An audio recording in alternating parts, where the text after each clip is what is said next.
Okay,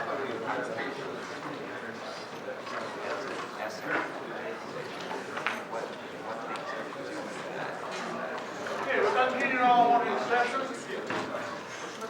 Next speaker is Professor McDuff. Come on, please. We will speak about symplectic invariants and continued fractions. Well, it's a great pleasure to be here. I want to thank the organizers for inviting me. I'm talking about symplectic embedding problems, partly because I find it fascinating, and it's also relatively accessible to people who aren't in the field. But also, this is an area of symplectic geometry that has many relations to other topics, such as algebraic geometry and number theory. And so, for one thing, I thought it might appeal to you, and also, I think Gelfand might approve, because it's not too narrow, and he always had a very broad perspective on things. Anyway, I'm talking about symplectic geometry. So we have an even-dimensional manifold, and a symplectic form, omega, which is a closed two-form,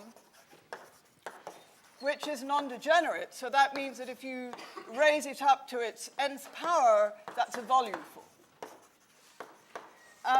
And there's an absolutely standard example on Euclidean space, which is just a linear form, dx1 wedge dx2, say dy1 plus up to dxn wedge dyn.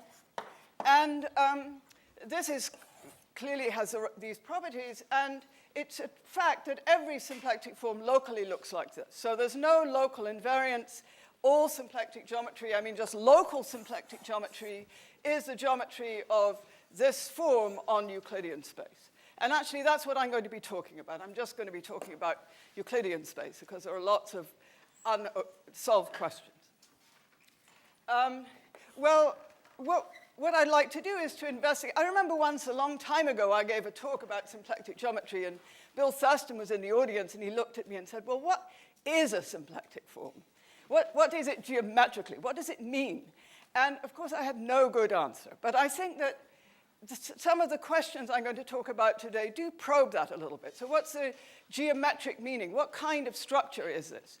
And the way we look at it is to look at diffeomorphism. So phi is going to be a diffeomorphism, or a local diffeomorphism, that preserves a symplectic structure. And the question is, what kind of diffeomorphisms do preserve the symplectic structure? What are their topological properties? You know, just properties in the large. And if you look at when n is 1, that's the trivial case, then omega is just a volume, it's just an area form. And all you're doing is looking at diffeomorphisms that preserve area. And of course, there are lots of questions about these. They have very interesting properties. But if you're just looking more topologically, then there's not too much interesting to say. So it's a fact that if you have, suppose we have two regions, U and V, which are open subsets with smooth boundary, open bounded and smooth boundary. And they're sitting inside Euclidean space. And you want to know, when is there an area-preserving diffeomorphism between them? So when are they symplectically equivalent? Then there exists a symplectomorphism, phi, from U to V, if and only if, well, for one thing, there has to be a diffeomorphism between them. And the other thing is that they have to have the same area. So there's nothing interesting you can say. Just area is the only invariant. But then you can look in other for other higher dimensions, and the problem becomes quite different. So this is not true in dimensions when n is bigger than 1. And actually, if I state that property when these are open, as I say, that's actually not so easy to prove. If U and V were closed, if I looked at their closures, and I'm saying it's got a smooth boundary, then for the closure of U, the boundary of U carries symplectic invariance.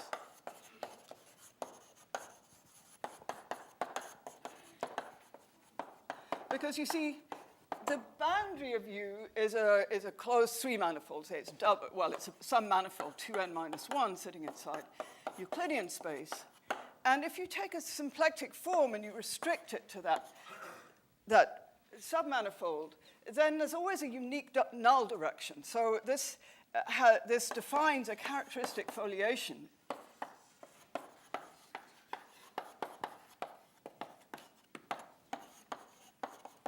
And this foliation is tangent. There's to every point for all x in W, there's a unique vector v in tangent to W with a property that, I can go over here, that omega v of W vanishes for all W tangent to the space. So the picture would be that you have this hypersurface, and at each point there's some direction, a null direction, which pairs trivially with the symplectic form, everything in the tangent space there. So that gives you a unique direction, and then that gives you a one-dimensional foliation. And then this is obviously a symplectic invariant, and therefore the properties of this foliation, you'd see them. And they'd be preserved by any symplectomorphism that took the boundary to the boundary. So for example, if W so I'm going to be talking about ellipses quite a bit. So if we take an ellipsoid E AB sitting inside R4, that would be the set of points.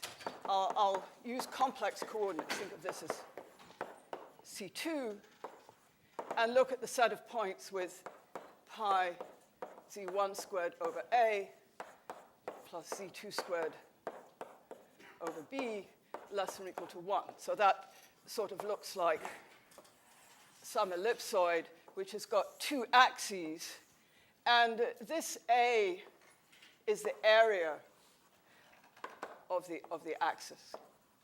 So if you just intersect this region with the coordinate plane, you get some disk, and the disk has got area A. So we have a major and minor axis like that. That's a sort of basic shape.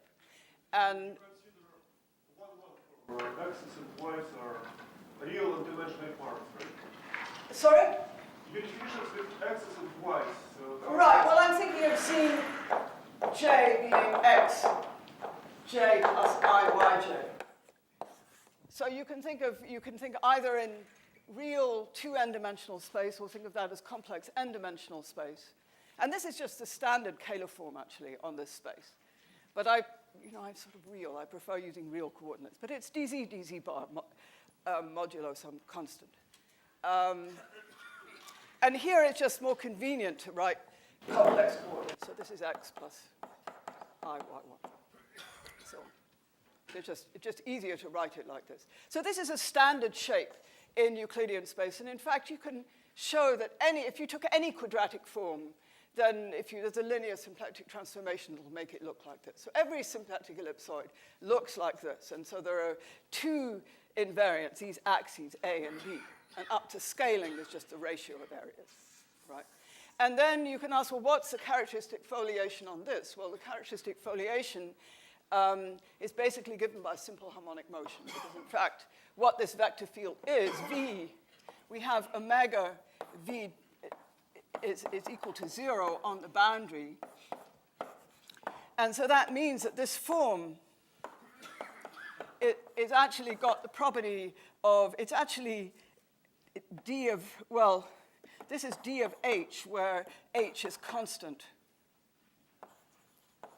on the boundary. So really, it's tangent to the standard flow of a function for which this is a level set. And so for the ellipsoid, this function, z1 squared over a plus z2 squared over b equals 1 is constant on the boundary. And that gives you a vector field which, if A and B have irrational periods, you'll have one periodic orbit going around this disk here, and you'll have another closed orbit of the vector field going around here, and otherwise you'll get it's like simple harmonic motion, you get some kind of combination. If the ratio is irrational, none of the other orbits will close up. But anyway, the characteristic foliation on the boundary of the ellipsoid completely determines it symplectically. And so if you're trying to take two ellipsoids, closed ellipsoids, and map one to the other symplectically, you'll only be able to do that if these ratio is the same. And volume is the same. But you see, even if you look at the interior, that's not so obvious. You could ask, is there a symplectomorphism from the interior to the interior? It doesn't extend to the boundary. And in fact, there isn't. I mean, people have shown things like that the characteristic foliation has a shadow inside, and so you cannot take the interior to the interior. But that's much harder to prove. It's not so immediate.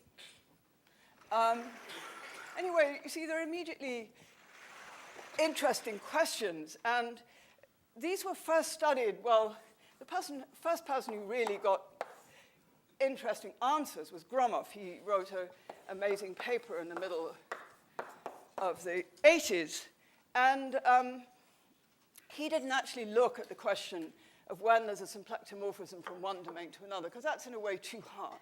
What he did was look at the question of embeddings. So this question is, when does there exist an embedding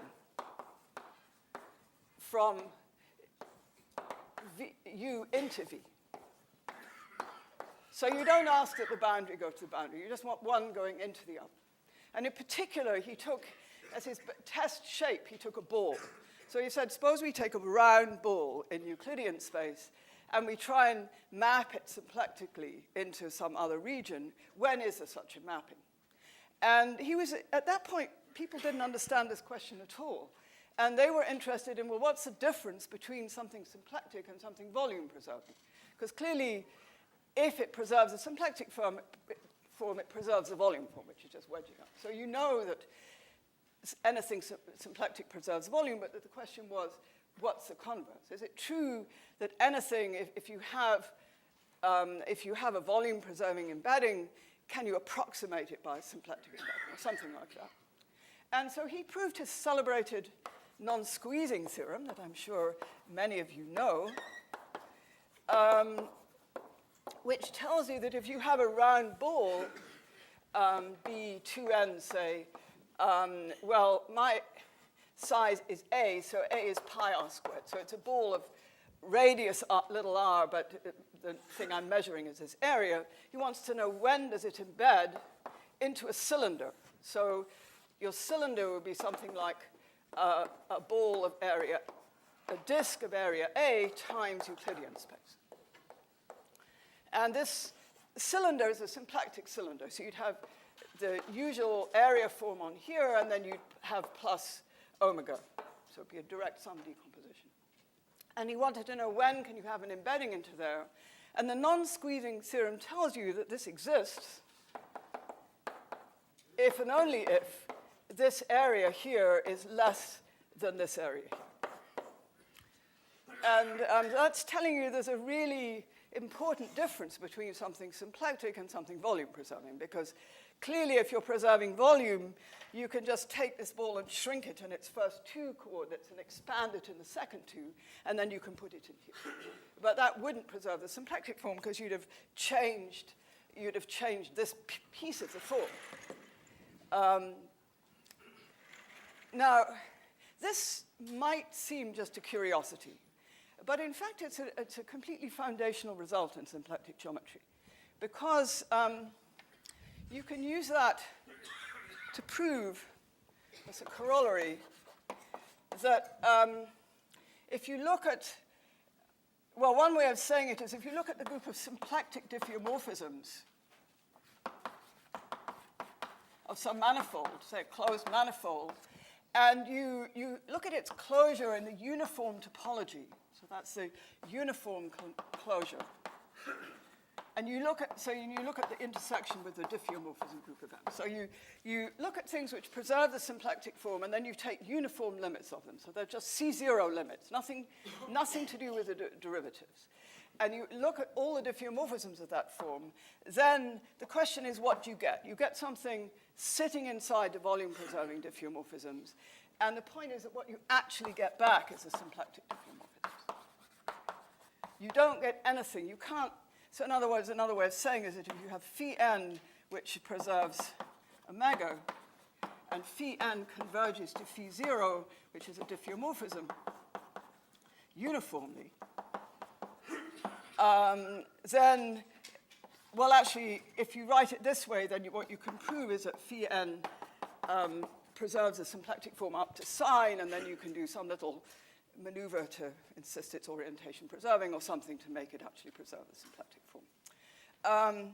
So that tells you then that there's something called symplectic topology, because in order to define the symplectic, the structure that's being preserved by a symplectic form doesn't involve the first derivative.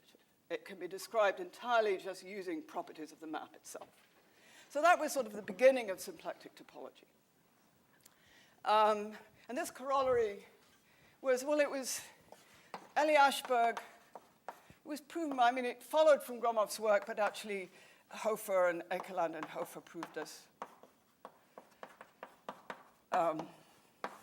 Sort of known as soon as you had some manifestation of symplectic rigidity, that there's something in symplectic geometry that's not the same as volume preserving, then you'd have this result. So Gromov had proved an alternative which said that either this closure is the whole of the volume preserving group or it's a symplectic group, and you had to decide which it was. Okay, so of course this started off a whole lot of this theorem here started off a whole discussion about many variants of this. So in the 90s, people were, instead of just embedding one ball, they were embedding many balls and trying to see what you could say about embedding many balls. And, you know, that problem was solved, actually, at least in dimension 4. So there's something that happens in symplectic geometry that 2 dimensions for many questions is trivial. 4 dimensions, you have many tools and can prove a lot. And 6 dimensions and higher is a mystery. So many of the results I'm going to talk about today are in 4 dimensions. But let me, first of all, just state some general results in arbitrary dimension. And here, as I say, there's a lot of work on this subject. So I'm just going to, because there's a whole interesting development trying to quantify this result in the same, trying to define what kind of measurements you can make. And they're called capacities. And there are many different ways of measurement. But I won't talk about that. I'm going to talk about this very simple geometric question. I'm going to take some basic shapes. And the ones that people have dealt with are ellipsoids. So this is an ellipsoid, so it's defined just like that. It's sitting inside R2n, and it's, you know, the sum of zi squared over ai less or equal to 1. And the other one are polydisks,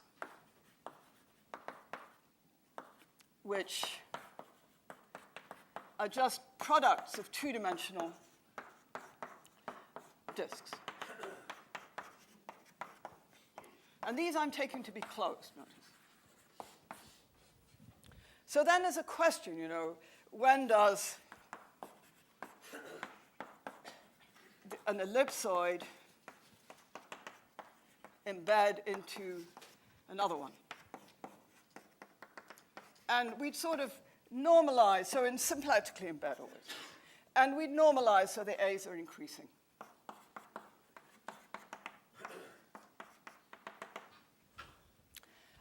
And there's a similar question with the polydisks, right?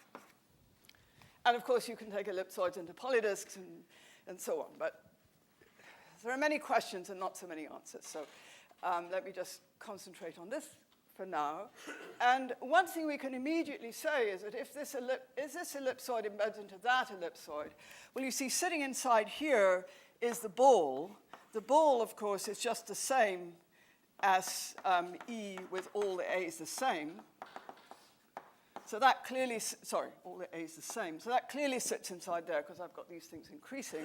And this one obviously sits inside a cylinder, which is, you can think of it as, it's the ball of size A1 cross R2n minus 2. And therefore, the non-squeezing theorem immediately tells you that if this is true, you need A1 less or equal to B1. So you can distinguish the first the first size here. And there are many ways now of doing it. I mean, you can use this Gromov non-squeezing theorem that just has many different proofs. So and another thing you need, of course, is the product AN to be less than the product BN. So that's the volume constraint. And there was a question raised by Hofer, is there any other constraint? So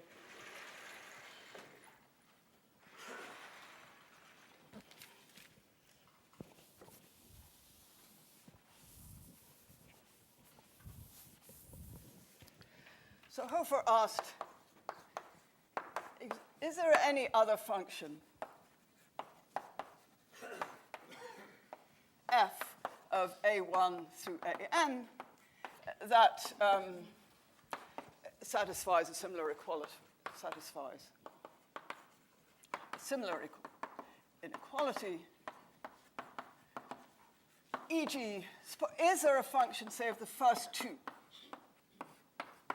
only? I mean, for example, would the product of A1 and A2 be something that would be monotone? So if you had an embedding, A1 times A2 would be less than B1 times B2, or whatever. I mean, just any function of this kind. That, you know, if there were such a function, that would be some kind of four-dimensional measurement that you could make, because you'd be measuring the first two, the sizes of the first two periods, if you like. And you know, this was a question that nobody had any answer to for a long time. But in fact, the answer was given by Guth in, I think it was 2008. And he gave the answer no, which is very surprising to people. And what he did was construct an embedding from E, say, E1 RR, or so R is just large.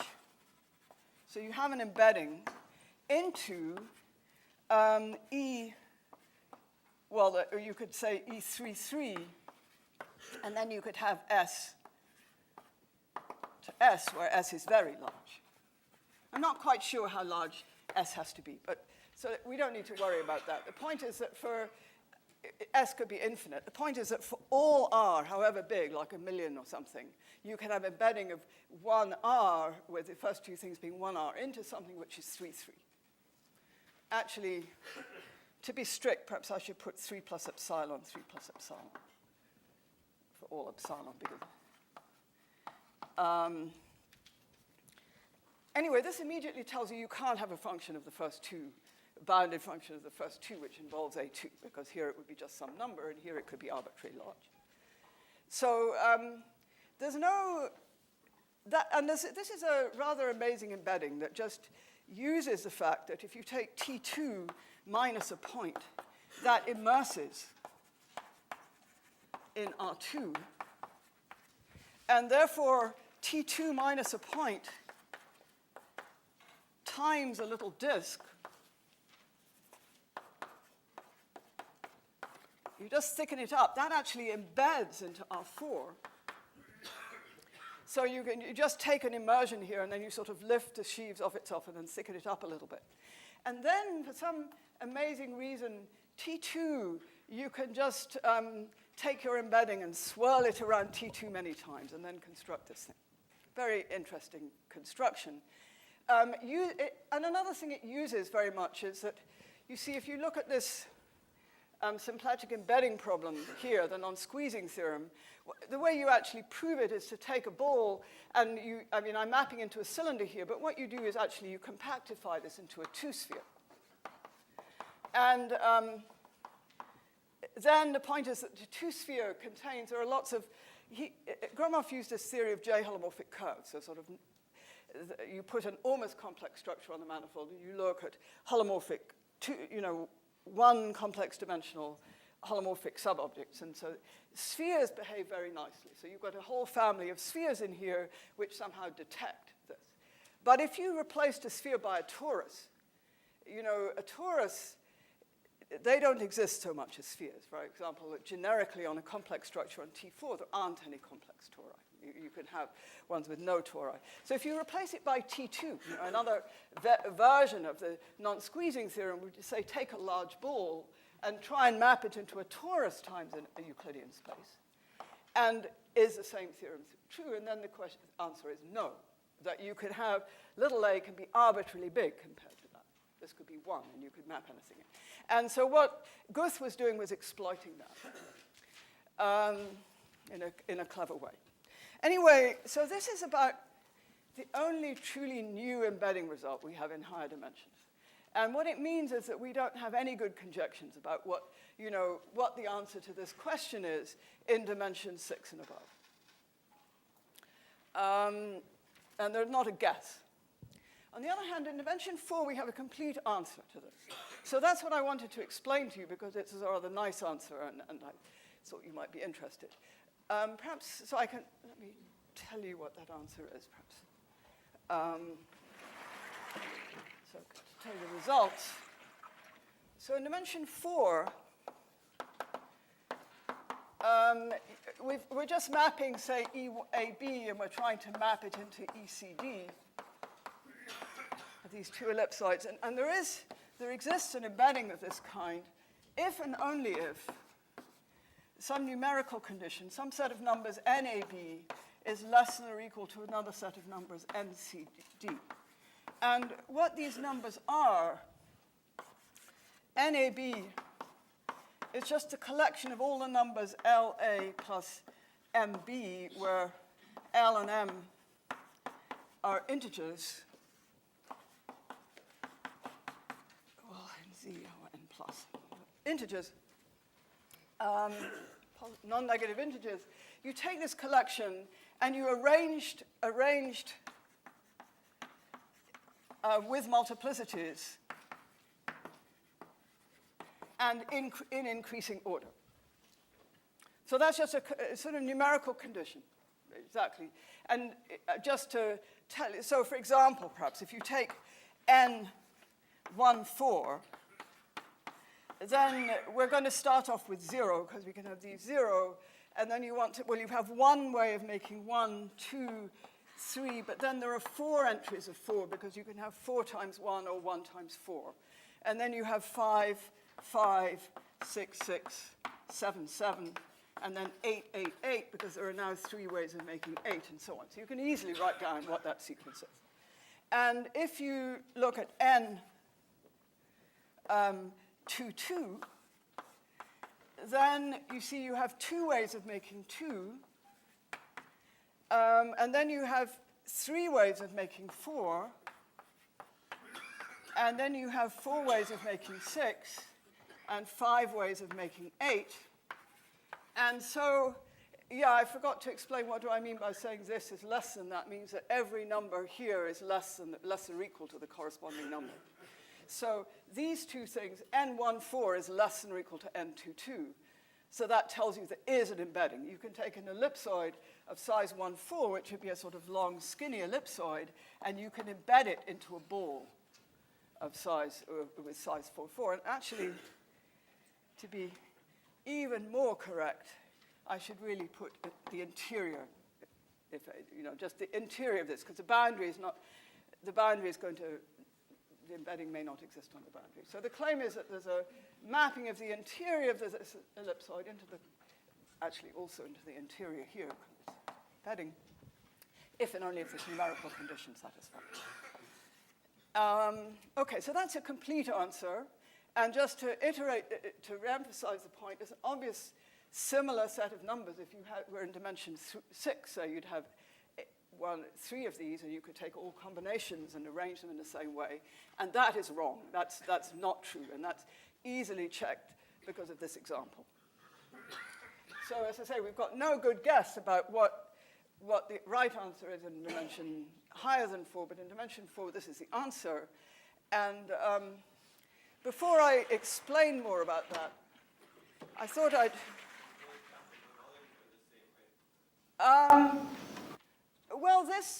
yes, well, that's not completely obvious, but this set of numbers here contains the volume. So asymptotically, you can read off the volume from that set of numbers, and that's a result due to Hutchins and some of his students. So that's not obvious, but sort of contained. Actually, I find it very hard to understand. Some of what I'm going to talk about is what information does this set of numbers it contain. I mean, it's sort of... Ellipsoids have the same volume, right? Because the product 1 times 4 is 2 times 2. Yeah, right. The volume is, yeah, so these have the same volume, these two. There's an embedding, then there's an embedding in the other direction as well, right? No, it absolutely doesn't mean that. Because this is an embedding of the interior of this into the interior of, well, anyway, even so, it doesn't mean that. Zero. I mean, there could be some measure zero set of the image that's not, you don't see, right? And you know there can't be one in the other direction because of the non-squeezing theorem. Because you're not allowed to take something with a sort of round of size 4 and squeeze it down so it goes into one form. Anyway, so just by way of contrast, let's look at polydisks. Now, I hope I'll have a little bit of time to explain how this argument works. Polydisks are much more complicated and much less is known about them. So they're, I mean, in this case, you know, P11 is just a product of 2 disks. I mean, there's nothing complicated about polydisks. But it's actually, the trouble with them is that they have a sort of awkward shape, and it's hard to deal with them. And so much less is known. I was going to tell you a little bit. There are many, many open questions here. I was going to say here there are 2 sequences of numbers.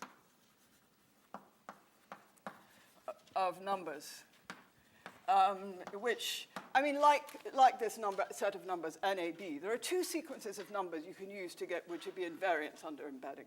So there's one called the ECH capacities. So these are the embedded contact homology. Due to Hutchins.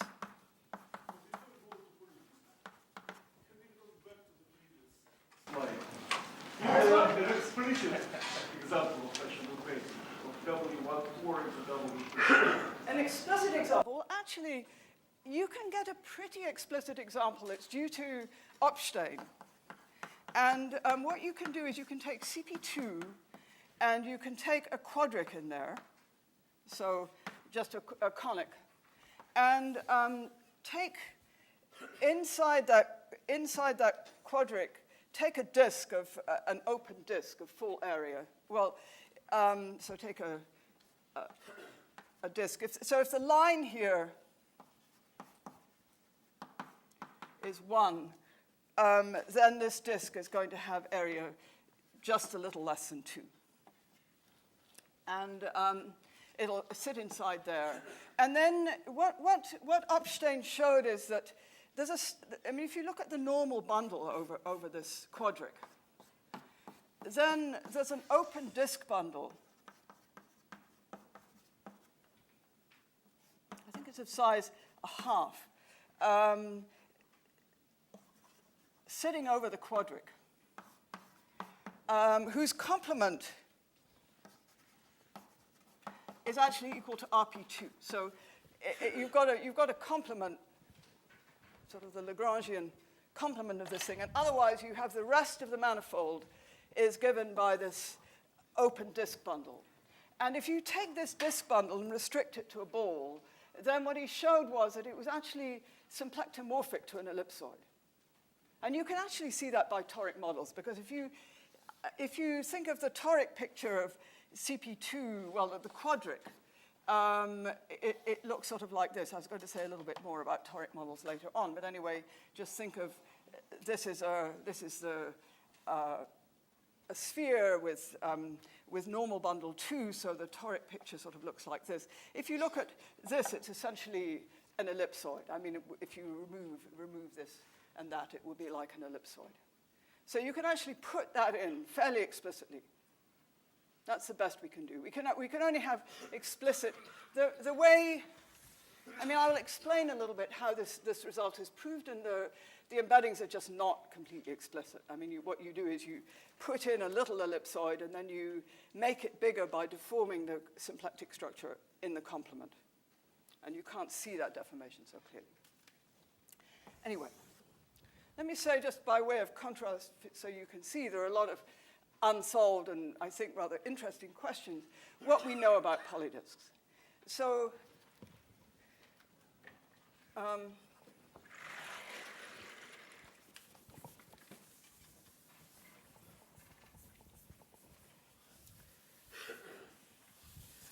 saying there are these two sequences of numbers. We've got the ECH capacities, and we have also the Ekelund-Hofer capacities. And both of these sets of numbers, well, especially this one, is an invariant of the boundary of the ellipsoid. The boundary of this ellipsoid is a contact manifold, and then for three-dimensional contact manifolds, there are there's the embedded contact homology, which is a homology theory, and from that you can define some invariants. And the whole point about these numbers is that if the U embeds in V, then the capacities of U, the ECH capacities, are less than or equal to the, you get some inequality like that. So they give you some tests about whether one thing embeds into the other. Now, the point is the ECH capacities, in the ECH capacities in the case of ellipsoids are precisely these numbers, NAB. And so they give you complete information. But for polydisks, it just doesn't work. So, for example, for P12, the ECH capacities of this,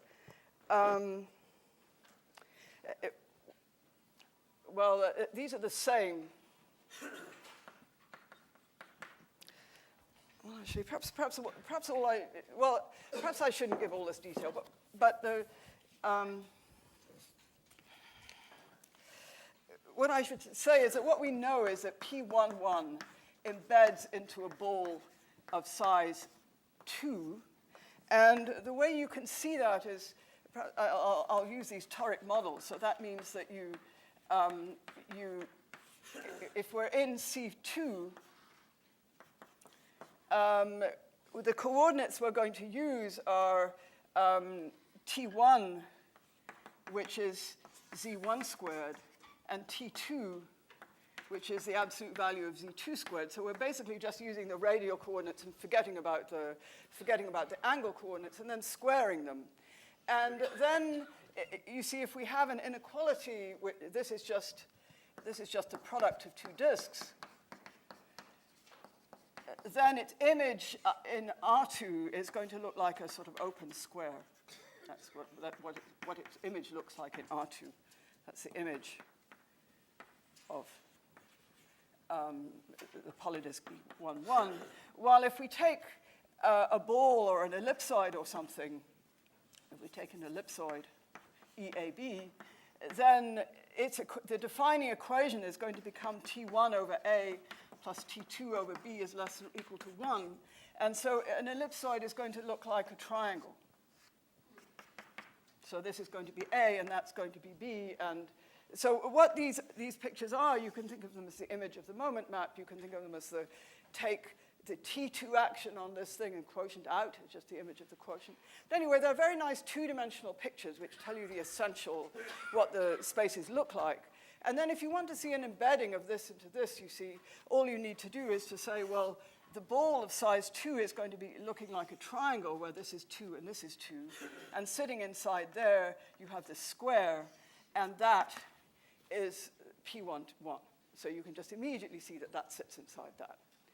And when you try, so this is the best possible you can see using the Ekelund-Hofer capacities. That will actually tell you. But the next thing that we know, so this result, this is the best, is due to Hofer, I think, probably Ekelund and Hofer or something. But if we look at P12, there was a question for a long time as to what was the best ball that could be embedded in. And if you're looking at these toric pictures, if you're trying to make a ball embedding, then the sort of best you can think of doing is this would be 2 and this is 1, and so that would be 3. And so for a long time, there was a question, I mean, there certainly is an embedding here, but is this best possible? And that was the question. And these numbers don't tell you. They're not good enough to tell you. And yet there are no geometric methods that allow you. There are geometric methods. If you make this slightly bigger than 2, you can start sort of twisting it and making it, embedding something a little bit less than, if this is 1a, and a is bigger than 2, then you can embed into 3 plus epsilon, which is a little bit, you can embed into something which is a little bit less than 1 plus a. But those methods don't work when you have 2. And it's a very recent result by Hind and Kerman, Hind and Lisi, that the answer here is yes. This paper has just been put on the web. And the methods of this are, the answer to the question, is this a best possible embedding? This exists, but is it possible to make a slightly smaller ball and embed this in? And the claim is you can't. And the reason is that if you look at this corner of the polydisk, this corner, a point here is going to correspond to a torus because we've quotiented out by the torus action. So there's a torus sitting over that point on which the symplectic form vanishes. So that's called a Lagrangian torus. And you can use properties of that Lagrangian torus. I mean, you can take P12 and embed it in a projective space. If there were an embedding of this kind where this was strictly less than 3, you can embed it into some projective space where A was less than 3. And then you can look at this torus sitting inside here and stretch the neck and sort of decompose this space, and then you use some rather fancy analysis to see when you do this stretching what happens to the J-holomorphic curves. And you get some kind of foliation which has properties that make it impossible to exist. But it's a very, very delicate geometric argument that sort of works in this special case. And so there are many, many questions. I mean, this is just one answer, that this is the best possible in this case. But there are many unknown questions about polydisks. And the real problem is that a polydisk, when you look at its toric model, is sort of got this awkward shape. And if you look at the images of ellipsoids, they have a much nicer shape because they're just triangles.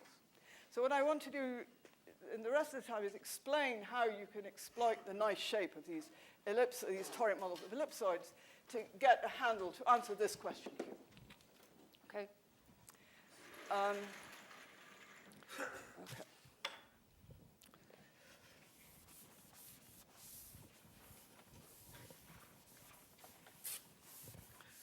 So if we go back to ellipsoids. So there are 2 reasons why you can answer the question here.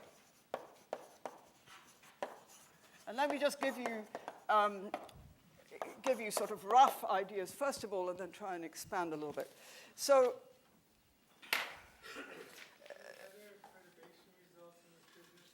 I mean, these are very precise objects you're dealing with. Right. I mean, if something is near something, then you can't say anything more than is completely obvious. Oh. Right? I mean, so I don't think there are any interesting perturbation results. Okay. The thing is, if you look at, there are earlier interesting results about what happens if you have a boundary, how much of the boundary structure you can sort of see inside, but that's slightly different. Anyway, so let me just give you, so let's suppose we take A and B to be rational. Then you can take your ellipsoid EAB, which is now I'm thinking of like a triangle. This is A and this is B. And this decomposes, you can write it as a union of balls. And the balls have got some sizes WI. So you can decompose an ellipsoid into a union of balls. Actually, you're missing out some measure 0 part. With the property that EAB embeds into some ellipsoid. Well, if and only if this union of balls does.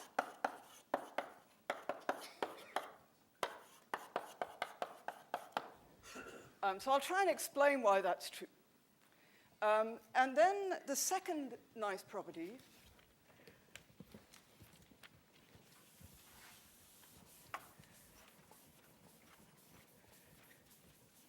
is that we know exactly when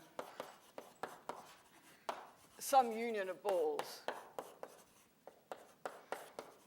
embeds into, well, actually, we know exactly when it embeds into a big ball, which is sort of equivalent, which sits inside CP2. In fact, embedding balls into a ball, you can show is the same as embedding it into a projective space. And once you know how to embed unions of balls into projective spaces, it's not too hard to then take the target to be that. So let me explain why this is true. This was basically solved in the 90s. And the point is it's a relation between embedding balls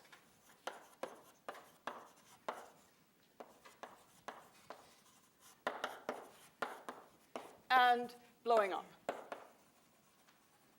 So you know in the complex category, if you blow up a point, you take a point and you replace it by all lines through that point. So a point gets replaced by an exceptional divisor, which is it's a two-sphere, which has got self-intersection -1.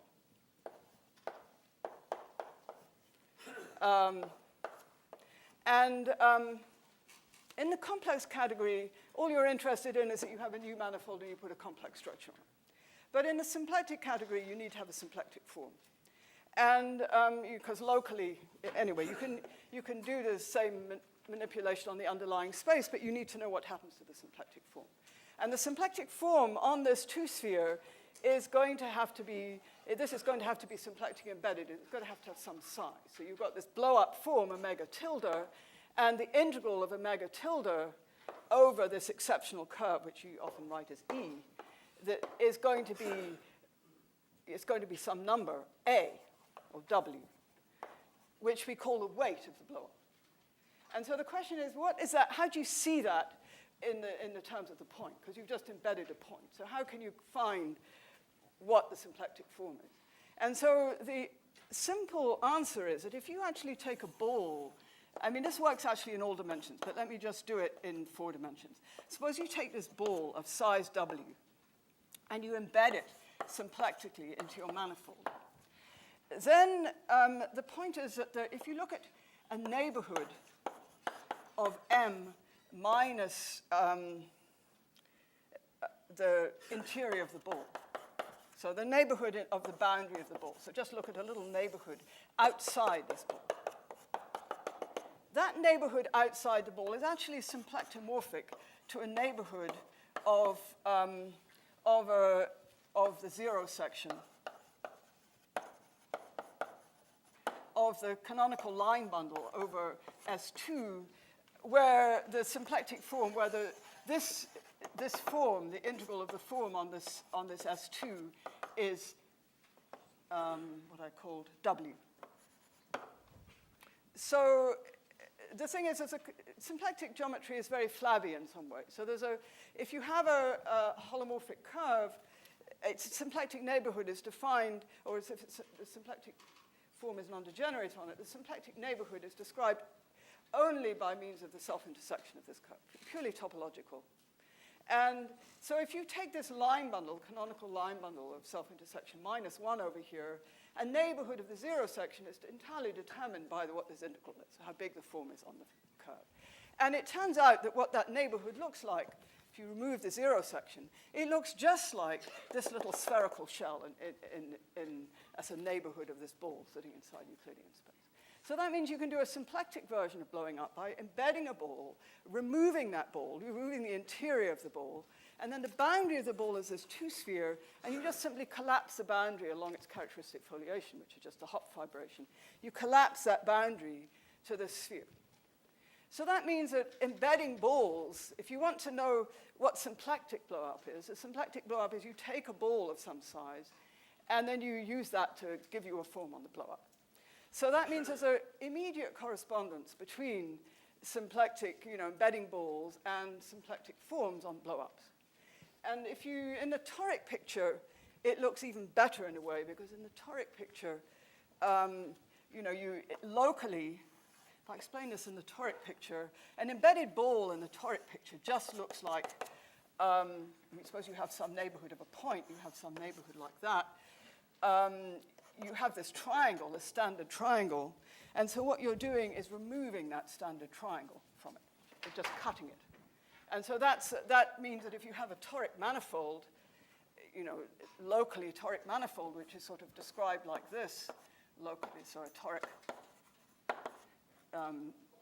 four manifold locally. Just to blow up a point, all you need to do is take a point here and chop off a corner, and that will give you the blow up. That will correspond to embedding a ball. And so using this, and the point is that what you're doing here is you're cutting something away here which leaves you something convex. It leaves you something nice. If you try and do this and take out a polydisk, so you get something like this, then it gives you some horrible space which doesn't really, it's not a nice, smooth variety. So you can't do anything with that. So that's why you can't use these methods for polydisks, and you can use them for triangles. Anyway, once you've seen that, then there was people understand how to put, so if you embed lots of balls, it's the same thing as taking CP2 and blowing up lots of points. And then you want to know, well, what symplectic forms does this carry? Well, there are answers to that using gauge theory and various things. So we know exactly how to solve this question about how to embed balls in here. There's just numerical answers, purely numerical answers. Now, what about this business of cutting up? Because this business of cutting up is where you get all the continued fractions and sort of nice things happening there. And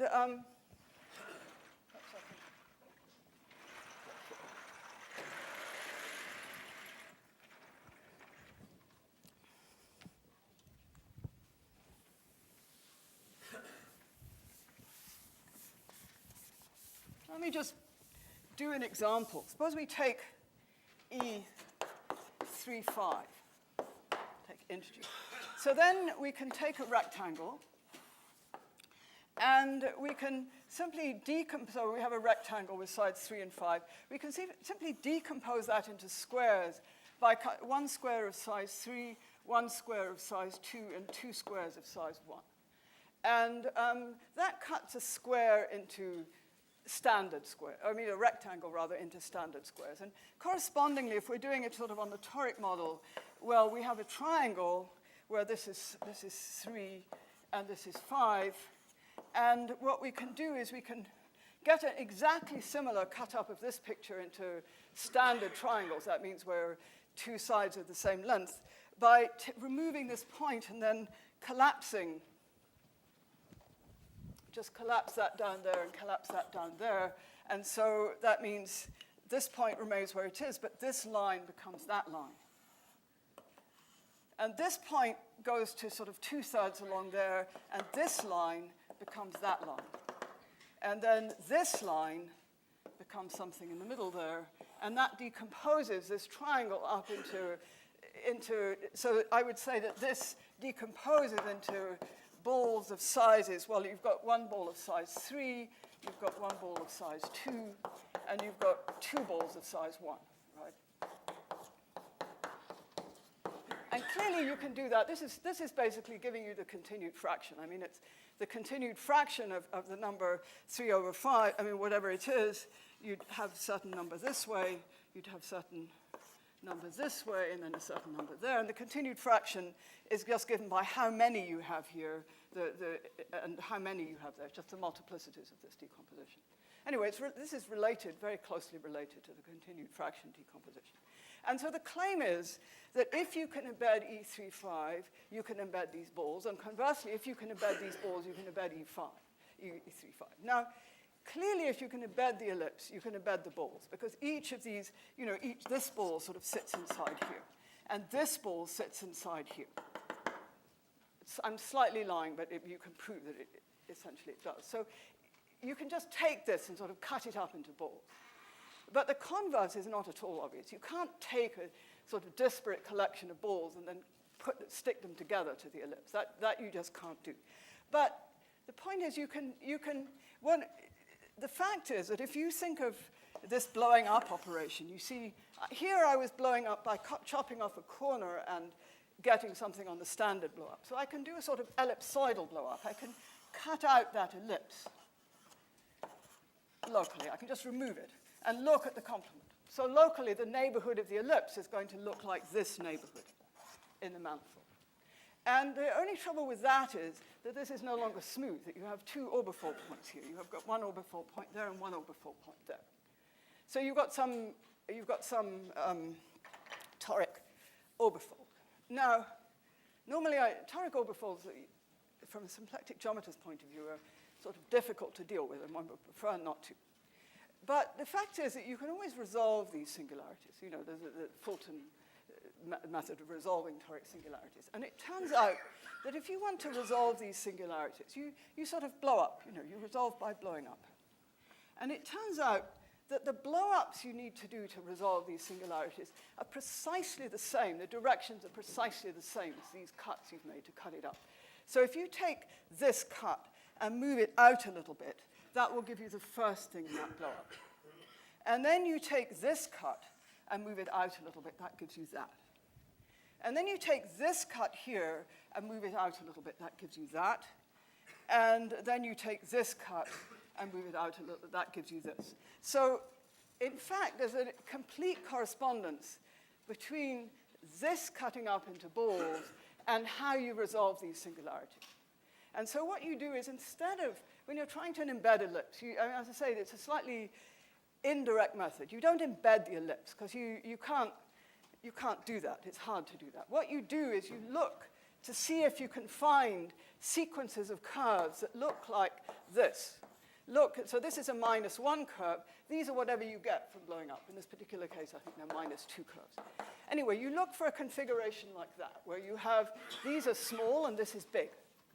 And then because of the symplectic neighborhood theorem, if you can find two spheres that sort of like this, with this local structure, then a neighborhood of that configuration is going to look like a neighborhood of this in the toric model. So you can just take a little neighborhood of this and identify it with a neighborhood here.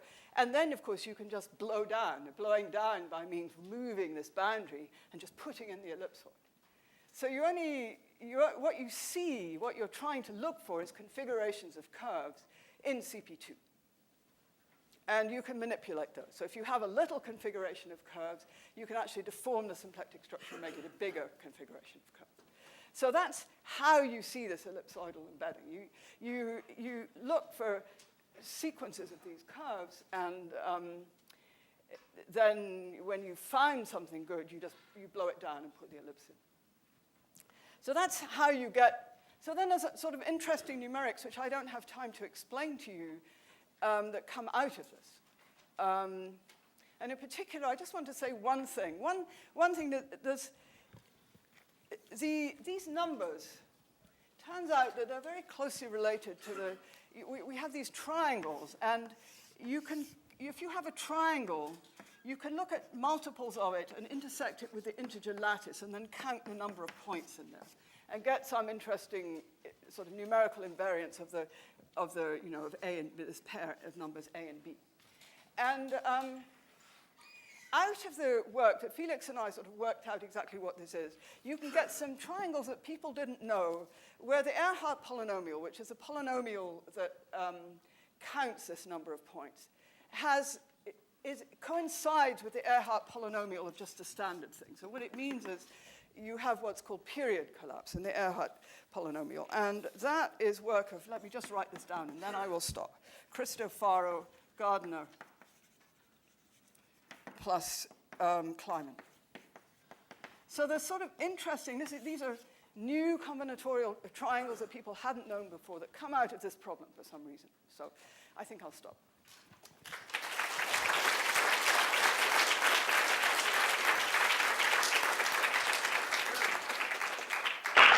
Questions?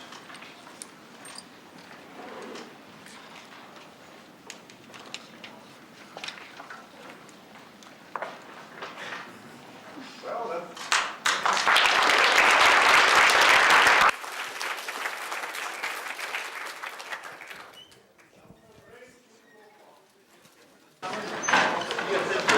those ideas can pick up your speed from the paper, please also everybody can pick it up.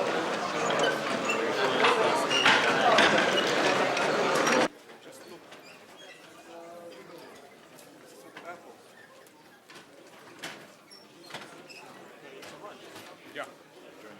Just want to tell you about it. You don't have that continued fractions. Control this outside, go to the